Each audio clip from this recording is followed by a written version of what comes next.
All right, welcome to Real Tech Talk in the auto industry. I'm your host, Stephanie Simpson, and here we explore the passion, craftsmanship, and innovation shaping the automotive and aftermarket industry. Today, I'm excited to be joined by Sarah Morrison, owner of LGE CTS Motorsports, an award-winning builder with over 42 years of experience. Sarah, welcome to the show. Thank you. So I would love to hear about your journey from your garage to your shop and how everything came about. So please just go ahead and dive in so we can learn all about you and all the extraordinary things you've been doing. Thank you.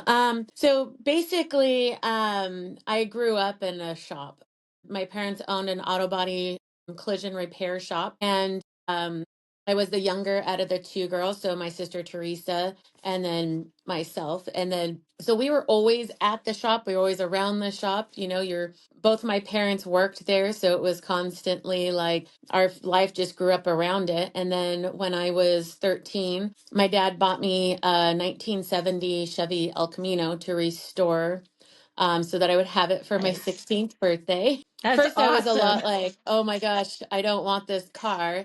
And then it ended up actually being a really fun project because a lot of my friends would come over, help me work on it. We sat there with razor blades and scraped all the paint off and pulled the car apart and just really got into working on the car.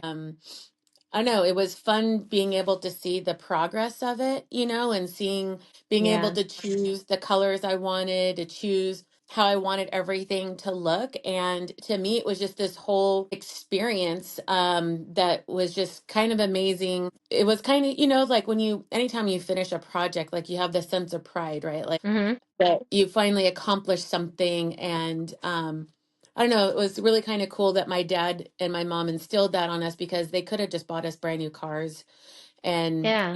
that would have been it. But it was kind of neat. And I love the fact that, like, all of a sudden I would figure out how to do something or how something worked and I would get all excited and I would go try it. And then my alchemy would be running. And as I progressed, then I ended up putting a crate motor in it, making it faster. And so it's like I always just had this thing where I was building this car. Well, when I turned 16 and the car was finally running, my dad was like, okay, we bought the car for you. But you have to pay for your own gas and your insurance. And I was like, oh my gosh, like I probably shouldn't have put a bigger motor in there. You're right. Like, oh, wait a minute, Dad, why didn't you remind me of that when I went bigger? Yeah. That's hilarious. Yeah, so it was really funny.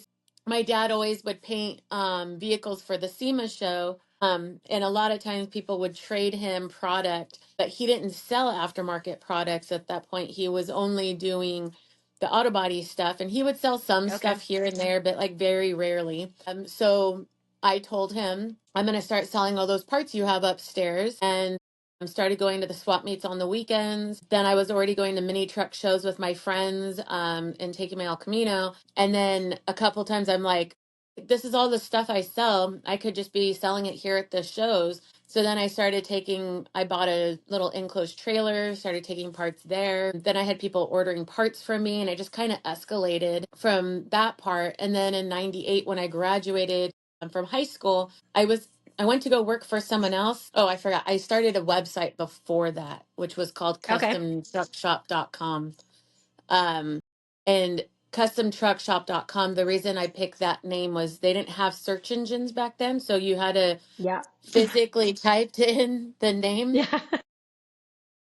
So I wanted to find the easiest name that I could think of, and Custom Truck Shop was the easiest I could find that I would think, oh, what would someone type in to find parts? So I already had the website going and I was starting to do a little bit of sales on there, but I was mostly getting more people that just wanted to come in and purchase the parts and have them installed. In 2018, like I said, I went to go work for someone else. I did not care for it. Decided to go back to work, and I just told my dad, "Hey, can I have a bay in your shop? And I'm gonna just start selling parts and installing them." And he said, "Okay." And so I started doing that. My cousin Amanda, she's same age as me. She's only a year younger than me. She started helping sell the parts. I was doing all the installation. And then we just kind of grew from there. And then 2001, my parents had a building open up in their complex. So then Okay. I asked if I could actually open a larger store because that was 6,000 square feet.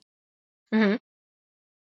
Wrote them a business plan, sat down with them, and they said yes, and it's kind of gone from there. So, uh, just been building the business since then. We have gone from, many successes, being in tons of magazines and doing lots of tech articles, and then constantly just evolving with like new trends and technology. So it's been ups and downs for sure. All businesses are, but it's been a very fun ride, and I'm very excited to be on this journey. It's looks like a very exciting journey, to say the least. Yeah. When's the book coming out? Yeah. I don't know if anybody would read that.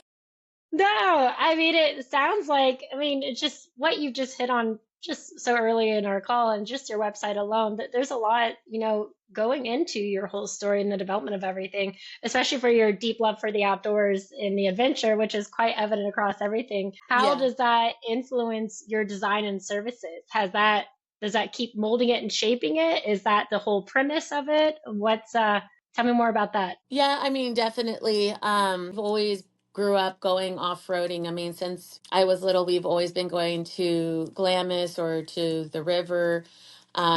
Every year, my parents would take off a couple weeks, and we would go wheeling through, Utah and Colorado. My family was from Mexico, so San Felipe. I grew up going to San Felipe, riding dirt bikes, and um, Yeah, there you go. yeah, and being around boats, my dad was a crew chief on a Formula One team. So they were constantly traveling. And, my dad was always working on cars, like in the garage Hmm. constantly. But my mom was always there next to him. It was like when he had side jobs that he was doing and they had regular jobs, my dad would be painting and my mom would be there sanding on the cars, prepping all the cars, helping detail them. It was like everything was always a team effort for them. So it's like our family was always doing everything together. I love that. And yeah, and going off-roading, my mom, she's actually the one that grew up off-roading and introduced it to my dad. Okay. And yeah, so she was one that rode dirt bikes and stuff. And Go um, mama. I right. love it. Yeah. And it's really funny because like growing up in the automotive industry, it wasn't until later in my career that I think more people would be like, "Oh, how does it feel being a woman in a male-dominated industry?" And I honestly, growing up, I didn't know that I was a female in a male-dominated industry. I Yeah. just like I was just like, "What?" Like my mom does it. Like Yeah. I'm around it. At first, I just thought it was because I was younger, which it does. It has a lot to do with being a younger person, but I don't know. I never let that stuff kind of affect me. It was just always like, nope, just keep kicking ass, keep doing it, and once you start talking about stuff and people hear that you know what you're talking about, they throw that out the door right away. I mean, there's so many times where within 10 minutes of a conversation, someone goes, I was never explained, nothing was explained to me before by anybody else. And they're like, you can tell that you're very passionate about what you do. And I'm like, yeah, of course I'm Yeah. passionate. Like, this is what I do every weekend. Every weekend I am out off-roading or I'm working on something or I am like Yeah. doing You're like, something that this has is to my do. life. It's my life. It is definitely my life. So like when people want to know what products work and what products are what they would recommend or oh, I want to run this or that, and it's like, nope, I've used it, I've been out there, I've used it, I've been around it, I know what things work, what things don't work. And then also too, I tell my customers like, yeah, you can get everything online and they might have things that suggest something below, but when you come in and I'm telling you what the difference is between certain rooftop tents, the plus and minuses of it, and I'm like, okay, like, yeah, you think you want a rooftop tent and you're going to go online and buy a rooftop tent. That rooftop tent's not going to tell you how inconvenient a rooftop tent is in certain situations, but then other Yeah. situations, it's completely convenient. So like I always ask my customers, what are you using it for? What is your goal? What is your ultimate, like, if, people laugh at me when I say, if price wasn't, money wasn't an object, what would your ultimate goal be? And sometimes people laugh at that, but the reality is sometimes people put a price tag on something they think is out of reach, and it's not out of reach, but we can at least start to set you up to get to that goal. And you might make purchases online that you're going to make two or three times over that I could have told you not to do, and get you set up so that you are building your rig to be where you need it to be on your end goal, instead of you pulling stuff on and off and now you're going through all that trial. So that's kind of what the difference is between like a brick and mortar store and buying online. Like, hopefully I'm going to help you start your build at the beginning and grow, because I have been doing it, and because I go out there and do it and I live it and I talk to customers all the time, so Yeah. that's, for me, that's what keeps me passionate about what I do, because my customers are investing a lot of money in something that they're passionate about. This is their hobby, this is their escape, this is something they've been looking forward to for a long time, or spending time with their family, or just looking for some alone time to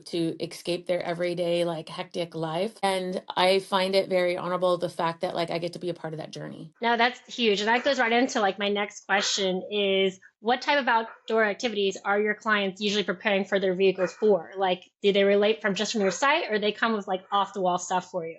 A lot of people come with like off the wall, like, I mean, I had a client yesterday that they sent me like, oh, I like these four vehicles and this is what I want to build. And it's like all four of those vehicles were very, very different. So it was kind of like this person was, if you think about it, you're like, okay, you're kind of all over the place. And I see that like, okay, you're sending me pictures of like a Lexus and like a G-Wagon, and then you're sending me pictures of like these hardcore like off-road vehicles. So stuff like that, it's like, I don't know, I love being able to see that kind of stuff and then putting together what they're looking for to try and grab, Hmm. like, okay, so you want something that looks clean and luxury as you're still driving around because it's your daily driver, but you still want it to be capable and you still want it to be able to have these functionalities and do that kind of stuff. So like, because I do this personally all the time, Yeah.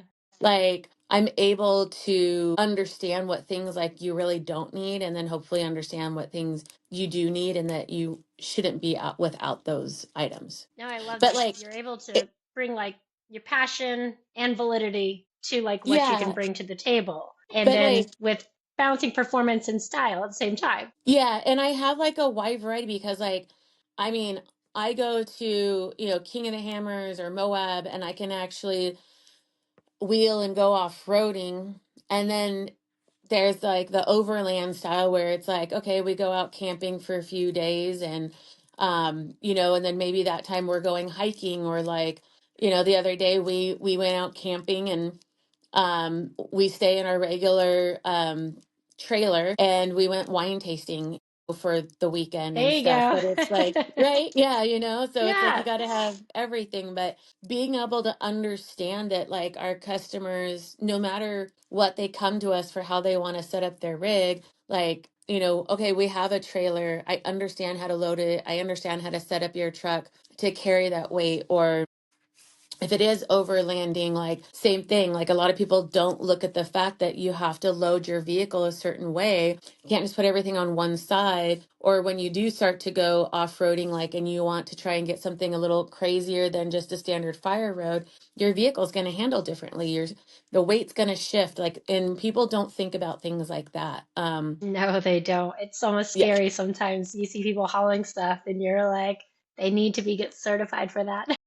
Right, yeah, and you don't. In that part, I'm like, I've been towing vehicles since I was 16 years old, and I'm still like load stuff and I get nervous, and I'm like, man, these other people just buy these 40-foot fifth wheels and done, and you're just like, oh my gosh. It's a So very large weapon yeah, filled with more weapons inside. yeah, definitely. No, it's crazy, but that stuff kills me all the time. And but that's so true about even going that much further with your client and being like, hey, if you're gonna buy all these great things, this is what you should do. I wish there was Yes. more tutorials on that for people.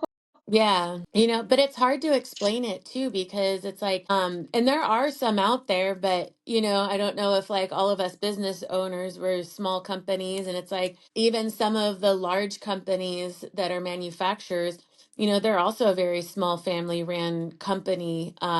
Like I started volunteering a lot in the industry, which you mentioned about my awards, and those have to do with volunteering. And I got into that because I became more passionate about understanding what our industry is doing for our environment, or, what we're doing out there to advocate for like things that are happening, or pushing for more people to be in our industry, because we get a lot of people that in our industry that say, well, you shouldn't work in automotive. There's no money there. And it's like, to me, it's like, there's money in any industry that you do, as long as you're passionate and you're good at it, you'll make money at it. But people can tell when you're not passionate about something. They can tell when you don't care about something, and it's hard for I feel like it's hard for people to excel when they're in something that they don't love, right? And Fully to agree. me, yeah, to me it's like, I don't know, they say that like, oh, if you do something you love, you never work. Well, I don't believe that. I work my ass off, Amen, sister. but I also don't know if I would work my ass off this much if it was for something else. Yeah, absolutely.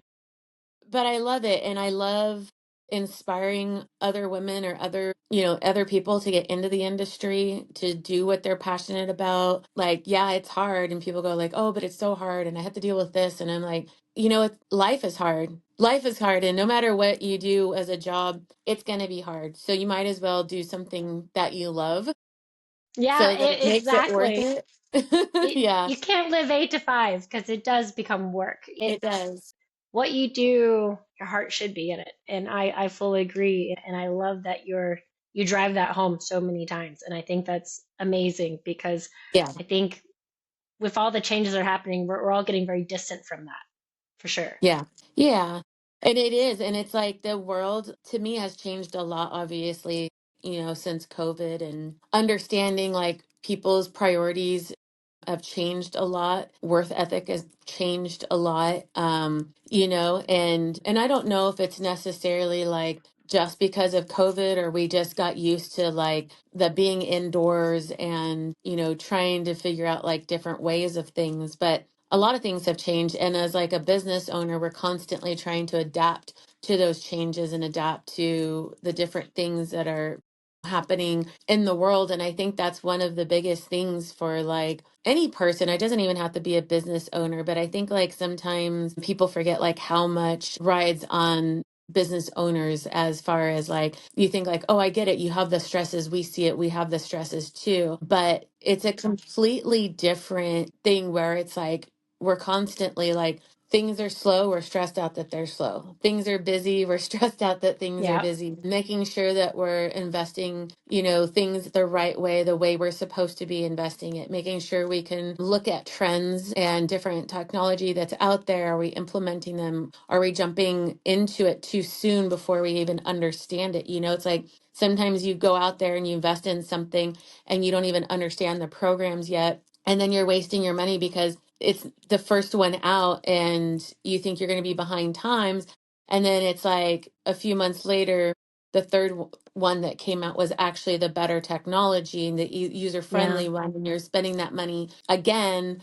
And you just wasted all this other money on different programs. So just things like that, where it's like making these constant like choices and changes and trying to make sure you're constantly adapting. It's a lot. It's a lot of work and a lot of pressure, but I think it's something that like as business owners, what's great about having like for me with like SEMA association with volunteering or just having being a part of the association, like everyone thinks that it's just a show, but it's not. Something that happens I mean, it's an association we're around all year long, but I have made some of the best connections with other business owners and being able to talk to them about it, ask what they've found, what they've been able to do. And so, like, my big thing to tell people is like, meet other people in your industry. Like, a Yeah. lot of people, I Absolutely. think, have this weird notion where they're like, I can't talk to another retailer, they're my competition.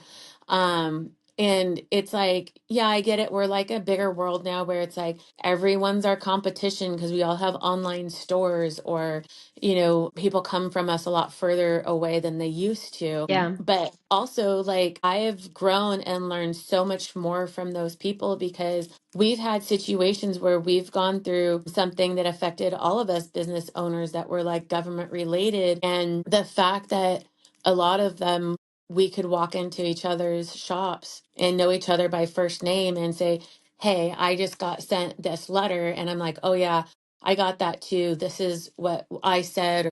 We were able to discuss it and be able to have an associate about, and they were able to give us advice on Yeah. how to handle the situation. And if I would have never known that, like, that existed, like, as a business owner, that would have been a lot of harder things to deal with. So I tell a lot of people there's always an association, whatever industry you're in, or there's people that find the people that are also as passionate as you are in your industry, because someone else is always going to tell you to give up and go do something else because it sounds Hmm. easier, but it's not easier. It's what the grass is greener on the other side. It's not, Yeah. there's Absolutely. problems everywhere. So No, I fully agree. I've dabbled in a handful of industries, and it's all about the same. It's just a different network and what you're going into. yeah, exactly. And I think, like, part of growing up is obviously it's like where you're going to go through issues, right? You're going to have problems, but it's how you deal with those problems, how you handle those problems, and like how you're able to fix those problems quicker, is what helps you grow and continue to scale your business. And that's also on your own for as a leader as well. So it's like, don't look as problems or like issues as like these huge hurdles or something you can't go through. It just means that you're growing. And you're going to overcome it. There's probably things that you thought were like, I was telling my daughter the other day, like, she's first year out of high school, and so she's in college, and I Very was telling her, I'm exciting. like, yeah, it is, but it's so funny. In high school, it's like some of the things that she was going through, that were like the biggest challenges in her life, and I was reminding her, I'm like, remember this? And she goes, oh, I totally forgot about that. But as she was Yeah. going through it, it was the biggest thing she'd ever gone through, and it was a lot. A year later, she doesn't even remember it, and there's probably a lot of things that we go through, what I mean? So Yeah. I think that has a lot to do with everything. No, that's such great points, and it's so true. And tell her to buckle up. The ride's just getting started. Yeah. Right, totally. Oh, honey, you think you have problems now? Yeah. Life not be lifing yet. Right, right. So, how has your connection with the outdoor and off-road community impacted your business and your growth today? So it has been, I mean, for me, like, I'm constantly always trying to stay connected with other people in the industry and the community. And I think, like, for me, the part that just keeps growing is just keeping those relationships to understand, like, what's going on, knowing, like, what events are out there that we're continuing to be a part of, making sure that those events make sense for all of us. And then if they do, keep investing in them. But, like, as far as the off road community goes, I mean, those people, they're our customers.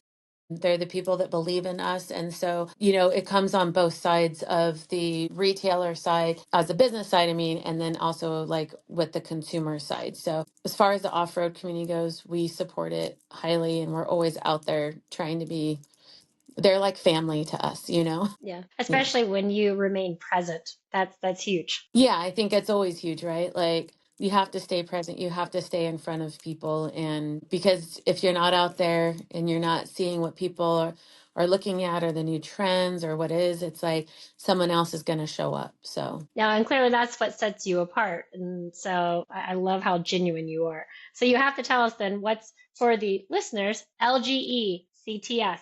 Tell us what is our acronym here? so my parents' auto body shop was called L&G Enterprises. So that's the Okay. LGE. And then my shop was Custom Truck Shop, which is the CTS. Okay. And then Got in it. 2011, we combined our shops to be one shop, and that became LGE CTS Motorsports. Okay, I love it. Yeah, I even recommended your site to my own father, and he was like, "Why so many letters?" I'm like, "Go to the website. It's so cool." Yeah, there are a lot of letters. It was so funny. He's like, "What was it again? I keep messing it up." Yep. But now I can be like, I got the actual story behind it. The family companies melded together. Yep. Yep. Exactly. No, that's great. So let's dive into a little bit in technology. What are you using right now that sets you apart in the custom automotive space? I don't know. I'm probably the worst, and I probably need that advice. Ah, all the more reason. This is how we learn. Well, let's do this. In the perfect world, what kind of technology you think that would help benefit you if you could get your hands on it? Probably it's hard because like I do use a lot of chat GPT. I'm not gonna say I don't. I use a lot of that to understand, especially like marketing strategies or things like Mm. that. I do have some things that we use as far as like one that's called like Bird Eye that's like it's a program that helps with like our Google ratings, but the main thing that it helps us with is that it brings like all of our communication together on one platform. So like Okay. emails, phone calls, social media, text messages. For one customer, if they email us, text me, or send a message on social media, if we go on the Bird Eye, it's all under one platform. So we Okay. can actually like keep track of like where we had that communication with that customer. So that part is very helpful being a small business. Right now, I'm still using QuickBooks and then doing scheduling on an Excel sheet. So yeah, having a better program that would keep track of everything. If it wasn't probably like, me and one other salesperson, it probably wouldn't be that big of a, it's not that Mm-hmm. big of a deal, but definitely like, um, there's still faults with it where it's like, oh, okay, if I didn't, yeah, I'm using a live Google sheet, but there's still times that like things don't get recorded, even though I know I put it in there, it might not have saved or there's glitches, but Yeah. different communications. I do use like with certain companies that I deal with, we might be using like a Trello or a Monday or like different ones to help communicate, which they're all great. But for me, I'm like, by the time all I'm doing is just doing certain projects and then having to go in there, there's like, so we have like all these different platforms that we use to try to stay organized, but I feel like there's still so many of them and that every company you work with uses a different platform, Yeah. and having to learn each one of those platforms. Yeah, it's like all of them are built to only get 60 to 7% of the way there. And then when you're using all of them, it triplicates the work in order to just even use them. Yeah, yeah, yeah.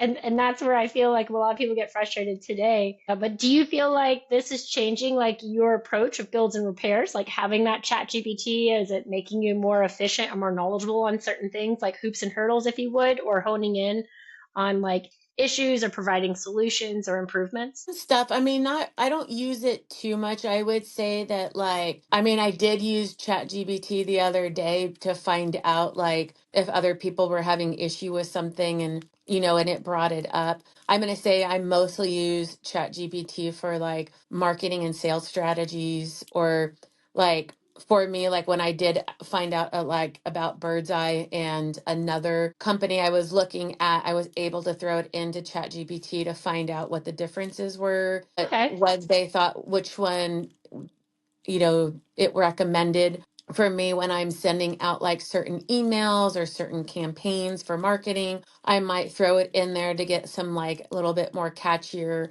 phrasing because I'm not a writer, I'm not a marketing person. Um, No, and girl, you build cars and really cool ones, and then yeah, SUVs and outdoor. yeah, right. So like Stick when to what we do great at, right? Yeah, so I'm like, I can do this stuff, but I'm not that great at this stuff. Like, I always joke that, like, social media is like my Achilles heel. Like, I do not post enough and do things. And I know I need to, but it's super time consuming and then making sure you're putting the right content out there and whatever it is. But yeah, so like having something and it's like, and same thing, there's some of our stuff where it's like you can, schedule all of your posts and then that way it's already done, but it's still like those things are just time consuming and being able to come up with what those strategies will be. And sometimes you just need a little bit of help. So it's nice to be able to be like, I mean, I'm trying to think of this word or how to phrase it. And when you can throw it Yeah. into something like that with AI, it's great. AI is not always great for everything, Agreed. but I think that it's definitely a tool that with little stuff here and there. I mean, the other day I was on a Zoom call and we were trying to make some decisions, and I threw it in a chat GPT, give me like the top 10, like, what will help with X, Y, and Z. And it threw up some phrases, and then we like kept tweaking it a little bit. And then, at the end, we came out exactly with what we wanted. It took us a 15-minute phone call discussing it, and it was done, instead of these emails that just go back and forth and back and forth and back and forth. And as a small business owner, and I'm going to say, like, that's the one thing that's hard, is like when you do volunteer, you're more in a corporate world, and you're just like, I want to be in these situations where we can make quick decisions and get Hmm. things done, because we need to like move on to the next and not have the same discussion 6 months later. Exactly. So, yeah, so it's like constant, like we just need progress. And so just little things like that, if that helps us get some progress, then it's a great tool. It's not something I'm going to rely on as well. Like I might look at for some ideas, but I'm still going to do some research too on certain stuff. No, I love that. And that is important. Like anything else, when you're revamping your vehicle, do your research. And that's one thing that is nice. You kind of have the upper hand because you're like, oh, been there, use that, don't do that. So Yeah. you got the actual like implemented proof, which is great. Yeah. So where do you see like the future of automotive like customization heading to, with AI and new technology in the next 3 to 5 years? Do you feel like it's going to make a big pivot in your space, or what do you foresee coming, or what have you seen at SEMA that is kind of bringing appeal to you? I mean, to be honest, we've been asked that question so many times throughout the years. Like I've been doing this now for what, 27, 28 years? I don't know, 29 years. A long time. We'll round it. 30 years. Round, Sounds yeah. good. But it's so funny because um, you know, we're always asked that question, like, oh, where do you see the future of it? And I'm like, you know, yeah, we have internet now and people have access to like buy stuff directly, or retail stores. Like I feel like there's always going to be a place for us.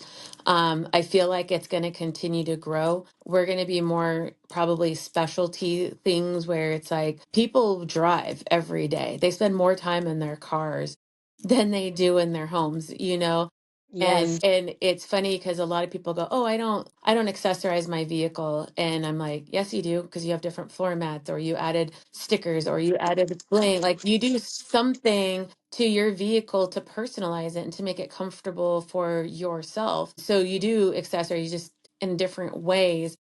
Hmm. And it's funny because it's like they don't think that they do, and they do.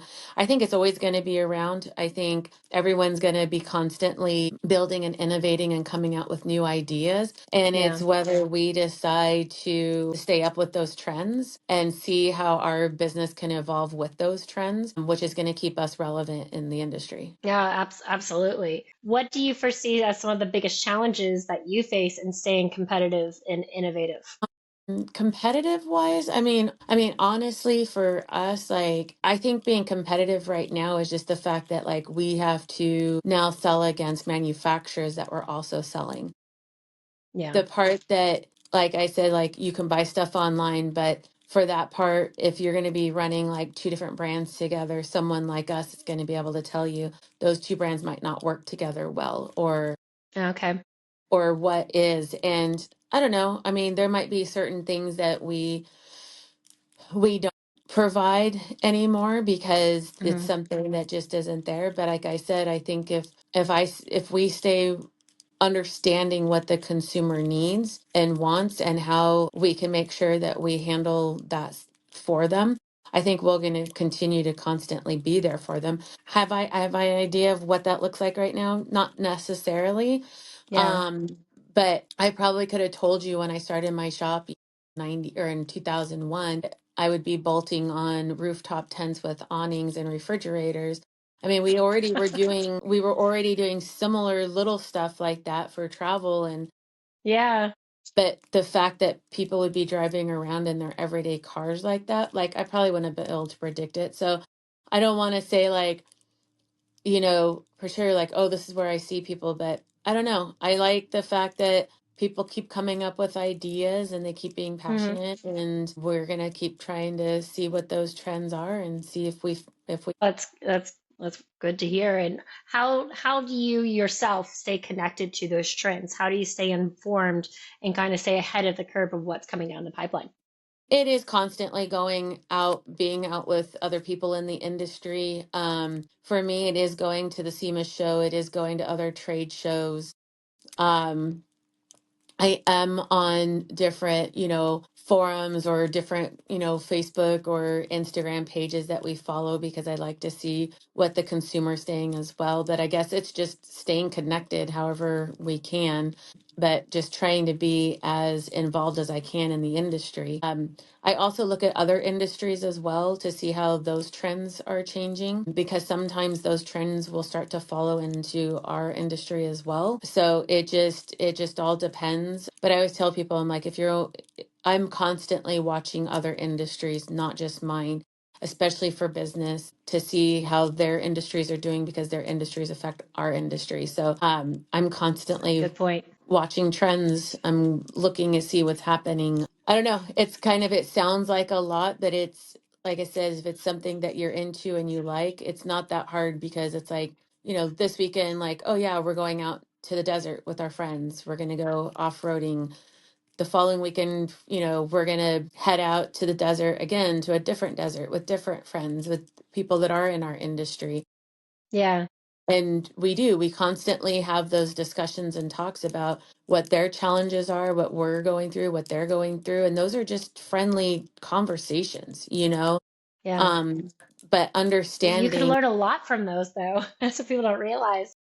you can, and just listening to it, because they're in a different part of our industry, but at some point that's now going to affect us. And so it's like just completely trying to understand and stay connected with it for sure.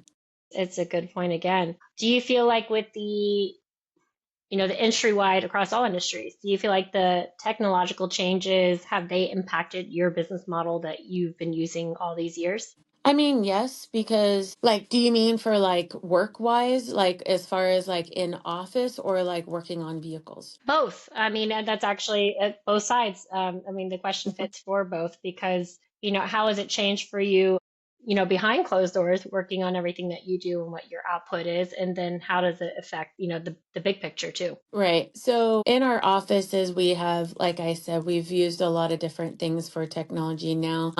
As like our phone system, it's like everything is like cell phones now, or we still have like a landline, but being able to have those conveniences where it's like on our cell phone, we can make business calls and personal calls. We can like stay connected with our customers, even if I'm not at work, because I have a Hmm. Starlink with me constantly where my laptop works, my cell phone works. We have the technology to do things like that.